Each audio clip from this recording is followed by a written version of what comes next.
I always tell parents, if you don't see something that your kids are learning, that it's missing from their school, go get a few parents and just, go and be the advocate, be their voice, stand up for them.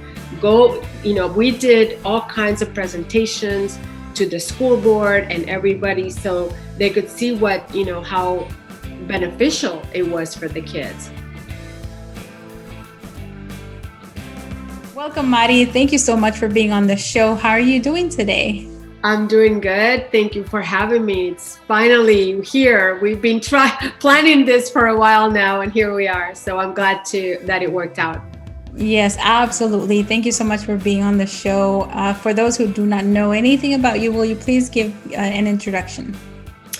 Maritere Bellas. I am a book author, parenting topic expert, and advocate of raising bilingual, multilingual, and multicultural children. I have a podcast called Mamás 411 Podcast in Spanish. And basically, I use my platforms to offer information, resources, and tips and tools for parents that are raising children to compete in a global society. Yeah, I love that. First of all, when I found you on Instagram, I was very intrigued because of the bilingual part, because I don't see that very much. Is there a particular event or something that happened that led you to want to dive into this area? Well, there are a lot more resources today than there were 25, 26, 27 years ago. When I became a mom, there was no resources around. I was raising 2 kids with 2 languages, Spanish and English, and with 3 cultures. My husband is Greek American. I was born and raised in Puerto Rico. And of course, we're both Americans, and our kids were Americans because they were born in Los Angeles. So I wanted to be fair to all those cultures, when we were raising them, and be able to expose them to the cultures and the languages, and how to was a big thing. And I went to the bookstores or the libraries. I couldn't find any information that would help me. And so to that end, I ended up writing a column for La Opinión newspaper in Los Angeles, which at the time it was the largest Spanish language newspaper in the country. And they syndicated the column for 12 years. And it was really for the immigrant parent, the Latino parent, that was raising kids pretty much in the United States, but it really would have applied anywhere when you're raising kids with different languages and different cultures. So that's how it all started. Wow. Who would have thought, right? And when I saw it, I thought, oh my gosh, this is perfect, because I believe the topic that I tapped into because you were doing an Instagram live was the repercussions that parents feel when you're Latinx and your in-laws or somebody in La Familia is saying, well, you're not teaching your children the language. So that's what grabbed me in. And I think that's probably what grabbed a lot of parents in, because that's something that a lot of us deal with at home, right? Yes, it's true. I think it's generational, Dali. I think, I've have many friends, my age group, in my early 60s that, were 2nd or 3rd generation Hispanics, Latinos that were born here in the United States.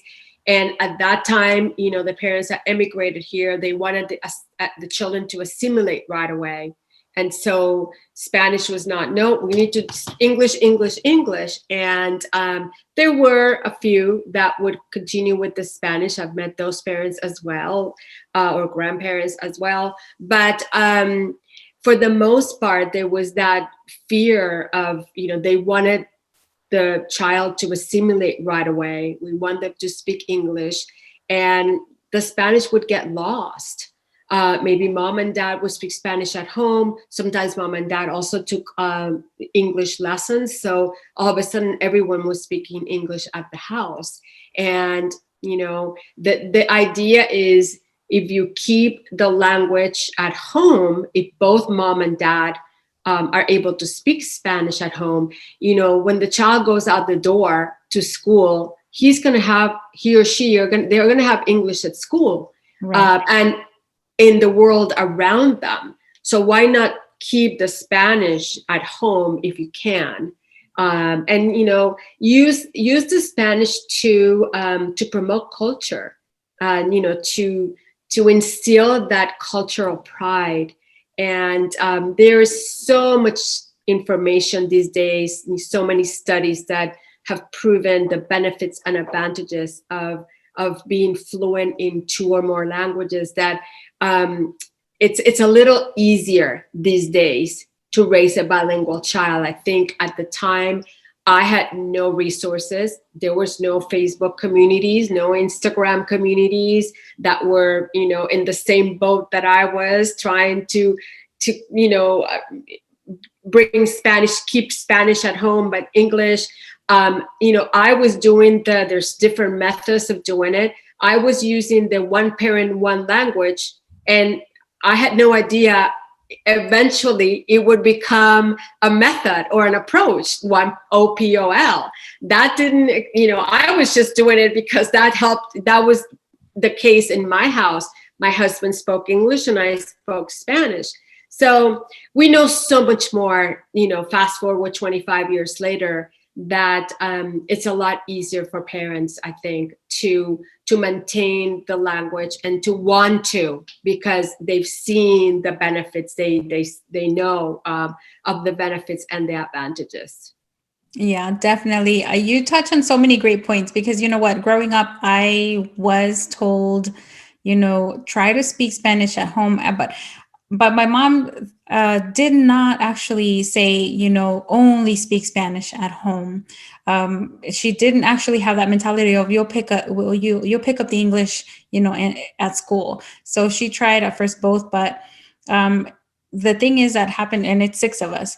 So the younger ones did actually lose it a lot more than the older ones. It's always that way. My son his conversation Spanish is much better than my daughter, but her grammar and her reading is much better than his. So yeah, it's interesting too, because I keep that in mind, that if you don't practice it, of course you're gonna lose it. And even now I have un complejo. I get a little intimidated sometimes when I go to spaces where I have to speak all Spanish, not only because my dialect is different in Spanish. I'm Nicaragüense, so we speak very different, and but because I feel like it's not 100% there. And now having children, I have 2 daughters, they're 13 and 14. And I remember at first I was so motivated. My husband and he's Guatemalteco, so his dialect is slightly different too. And with both of our girls, we were on it at first. It was like, yes, you're going to learn Spanish. And we did that OPOL. I would mainly speak the Spanish more. He would speak the English more at home. But then when the girls started school, everything changed. Suddenly they were, I want to say, maybe even ashamed because of what kids would tell them at school. That happens too. That's another reason why it becomes difficult. Right. They just don't want to be different. That's what my new book, Bilingual Children's Book, it's about that. Oh. Little Junito doesn't want to speak he doesn't want his classmates in first grade to know that he is fluent in Spanish, because he doesn't want to be different. Mm-hmm. And you know what? It's so funny, because it is such a gift to be able to speak 2 languages, but they don't realize it until much older. And that's something that's happened to my daughters now, because when they started school, they drifted away from it, and they can actually understand a lot of it, but they don't speak it as well. And now I have one in high school, and she's taking a Spanish class from an American woman who went to Mexico for so many years to study. And I'm listening to the way that she's teaching her, and she doesn't have it all that right. And it frustrates me, because part of it, I feel like, is my fault. Like, my child should not be learning from this lady who's not even a native speaker. and she's not teaching it right. So my daughter comes to me and she says, "Hey mom, I thought that you were supposed to say this word like this." And I said, "Yeah, you are, you know." And she says, "Well, that's not how my teacher is teaching it." And I'm like, Mm. "Oh, Dios mío, what is going on? I failed my child." You know. So I'm sure that I'm not alone. But I like that because your platform is available. I know that I'm not alone, and I don't have to feel so ashamed of, oh, you know, my children don't speak Spanish fluently yet. They're in the process, and I'm so grateful that they now have that interest again because they're seeing, hey, it's pretty cool to have another language, you know, and it's like a fun thing between the two of them, especially when they live in a predominantly white area now. So, Right. And see, that was my issue too. You mhm. know, there was no one around that, you know, that they could, um, in our neighborhood. We did have a group of friends that were international. I call it I call it my Latino group because they were. We still have it. We've been friends now for 30 years. Argentinian, Peruvian, Mexican. My husband was the token Greek, and me from Puerto Rico, and we did a lot together because we were all having kids around the same age group, around the same time. And so our kids grew up being exposed to all these different cultures and their food and their music. And, you know, it was great that way. But around, you know, the day to day, they were in a white neighborhood. And, you know, one thing that I did, and I talk about this in my first book, Cómo Criar Niños Bilingües, Raising Bilingual Children. There was a couple of moms from our kids' school that also, they were white, English dominant, English speakers, but they really believed in the power of languages. And the three of us went on, you know, we were bound and determined to bring Spanish as part of the curriculum. It took us 8 years, Dali, but it worked. So to this day, there is Spanish in, you know, in the school where, you know, the elementary school that my children went to. And unfortunately, by this point, my son was in 8th grade. And so my daughter really benefited of her last 3 years in elementary school. And then she went on to take it in high school. But it worked out. And, you know, I always tell parents, if you don't see something that your kids are learning, that it's missing from their school, you know, go get a few parents and just, you know, go and be the advocate, be their voice, you know, stand up for them. Go, you know, we did all kinds of presentations to the school board and everybody so they could see what, you know, how beneficial it was for the kids. So anyway. I love that. I'm so glad that you mentioned that because yes, there is power in our voices, even at the school levels. And luckily, I did experience that in elementary school with my children, where the community and back then we lived in a predominantly Latinx community, so it was so wonderful to see so many parents demystify that myth or that stereotype that Latinx parents don't care or that don't show up, because they were there, they were showing up, they were suggesting programs and all kinds of things. And what I noticed is that the older you get, or the children get, at the middle school level, the activity and the involvement drops. And of course, it drops even more in high school, which is Right. concerning. So, but I'm glad that you have this platform because you said you have books, right? And you have the podcast and you have your IGTV. So can we talk a little bit more about the resources that you're providing parents? Yes, it started with the writing, you know, with the blog, and it has evolved from there. That first book was it is an electronic book. It's available, you know, everywhere, Amazon, Barnes and Noble, all the different places where people get their electronic books. And it's about raising bilingual children. It's a kind of like a guide, if you will, with 101 suggestions. and that came out in 2014. And it also was published in Spanish. So it was published in English and in Spanish with Simon and Schuster, which, if you know anything about the publishing world, they are very reputable. And they asked me to write this book for them. I forget how I think I went to a conference where there was someone there that was really interested in the topic, and that went from one to another. So, but it was an electronic book. So I had written a manuscript that was the Arroz con Pollo and Apple Pie book, Raising Bicultural Children. And when I started going to conferences and book fairs, and I was asked to speak on the topic, and because of my first book, everybody wanted to walk away with the book, and I only had the electronic book. So I quickly, in 2016, decided we got to get this Arroz con Pollo and Apple Pie book out, because that, when I go speak or I go to these book fairs, at least I can read this book and then we can talk about both books. So we did that, and we published it in Spanish and in English. And it was really well received. It's also available everywhere. And, then I was getting more calls for the school districts and that were interested, dual language immersion schools that were interested.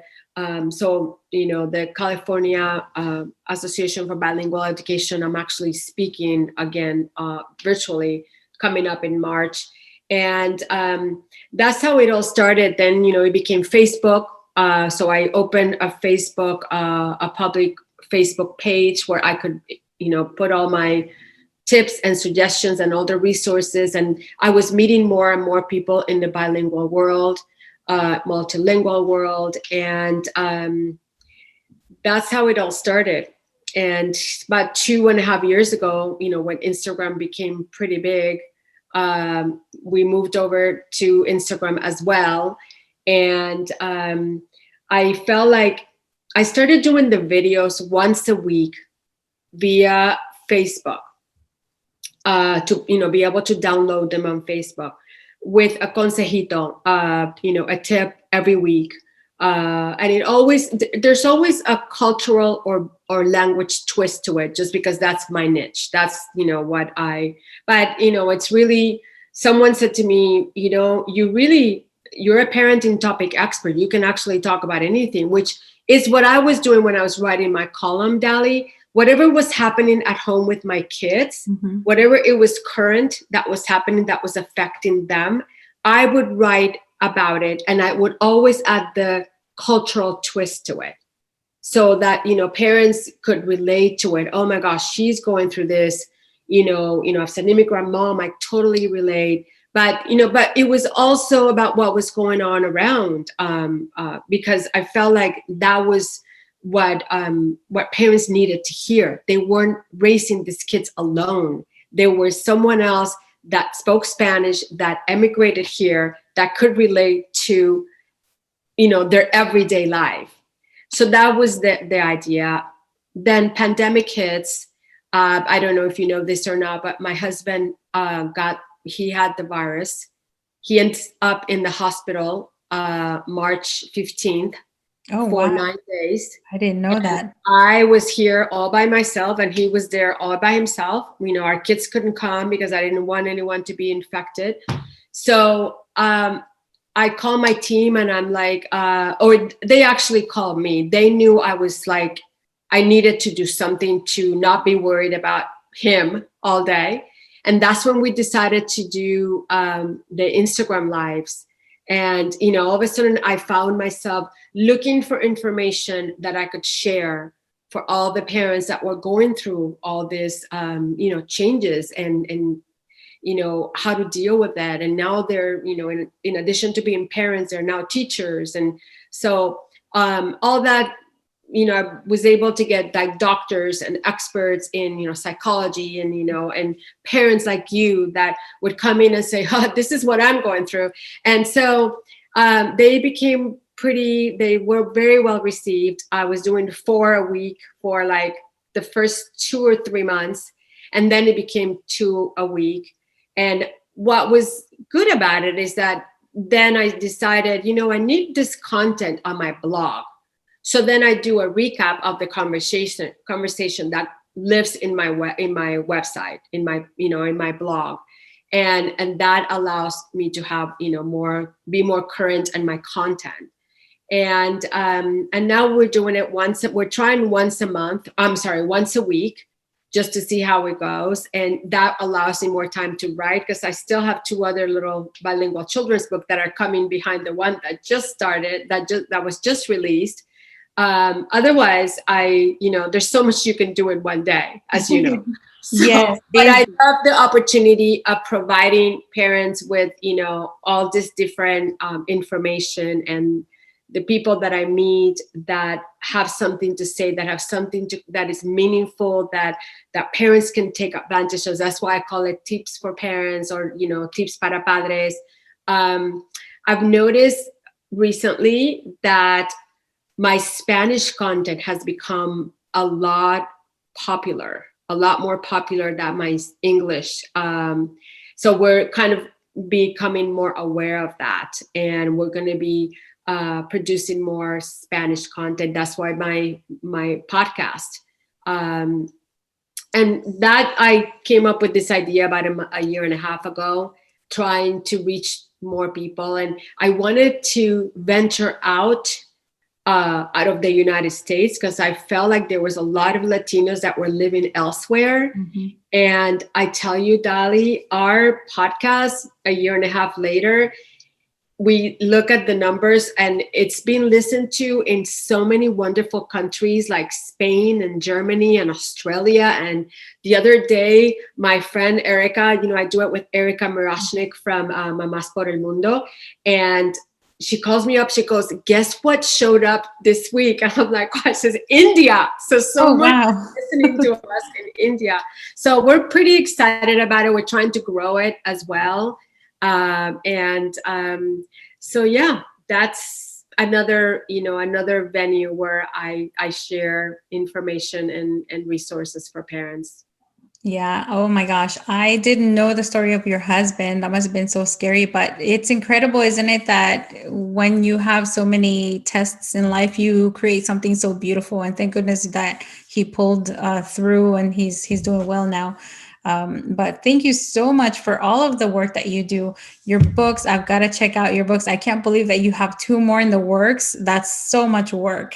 So much. Well, that's the bilingual children's book. The parents, the other day I was thinking about it, and I'm like, I keep saying that I wrote 2 books, but I actually wrote 4 books, because the Spanish and the English, they are separate. They're not in one, in the same book. It's not a bilingual for parents. Mm-hmm. So, and I, when you write in English and, you're going to translate, you're really not translating, you're like doing the Spanish version of it. So, anyway, but, yeah, I've been thinking that 2014 book we need to do an update for it. So we'll see, especially now that there's so many more resources. Yeah, definitely. So how can people find your podcast? And do you publish the information that you provide on Instagram and convert that into the podcast, or is it totally different information? No, the podcast is a different, it's like a regular podcast that you hear on, iTunes, Spotify, whatever. We record and we download or we share an episode every single Tuesday. So in the podcast, the last two seasons, we've interviewed Latina moms, Latina entrepreneurs that are moms that have gone through the bicultural or sometimes tricultural and multicultural journey. We've had some really nice interviews from, Mexican young mom from Israel that she's made her life in Israel. And that was, really well received. Same as from Spain, moms from Spain. but also from the United States, like you, that are raising, kids in this world. And, my thinking is that doesn't matter where we are today, we are all raising multicultural kids. Yeah. So anyway, so the podcast it stands on its own. We do have Mamás 411 in all podcasts, in all the socials. So it's on Twitter, on Facebook, we have a page, and we have a page on Instagram. So they can find us there. On Instagram, I'm Latina Boomer Mom. And the rest of my socials are Maritere Rodriguez Bellas. Yeah, wonderful. Thank you so much for sharing about all of the wonderful work that you're doing to provide resources for parents with bilingual children or trilingual children. And I've really enjoyed the consejitos. That is one of my favorites as well. I think you mentioned your son. That's what he said he loves most. Yes. And the Actually, my son is the one that came up with that arroz con pollo and apple pie book. Oh, really? It's called Ni de aquí ni de allá. Mm-hmm. And when we were going into publishing it, we sent it to the printer. I said to him, "Mijo, there's something about this title. I just wish we could do a different title that was more catchy." And so he's like, Mom, what about food?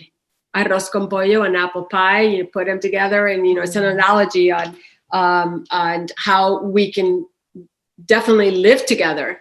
Mm-hmm. So in the same universe. So that's how that title came up. Yeah, and I love the Ni de aquí ni de allá from Gloria Anzaldúa. Is that where he got it from?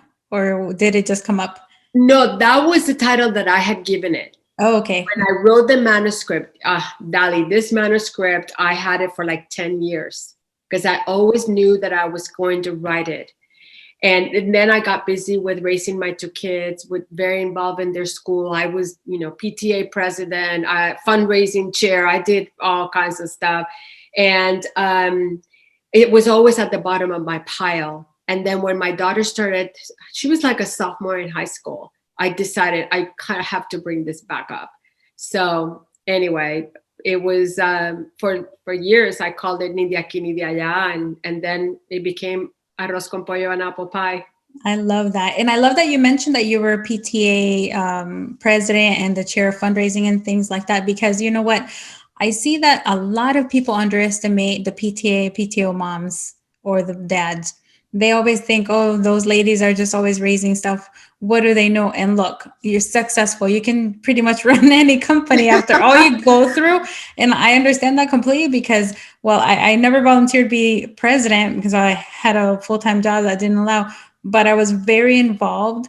And it is impressive how much work you give and you're not getting paid. And you're pretty much, it's running a business pretty much.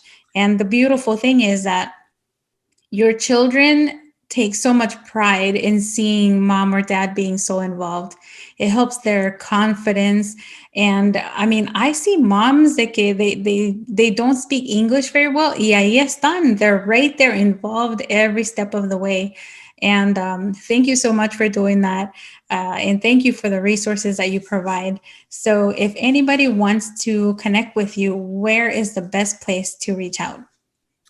If they go into my website, Maritere Rodriguez Bellas, it's B de bueno, ELLAS, BELLAS, maritererodriguezbellas.com.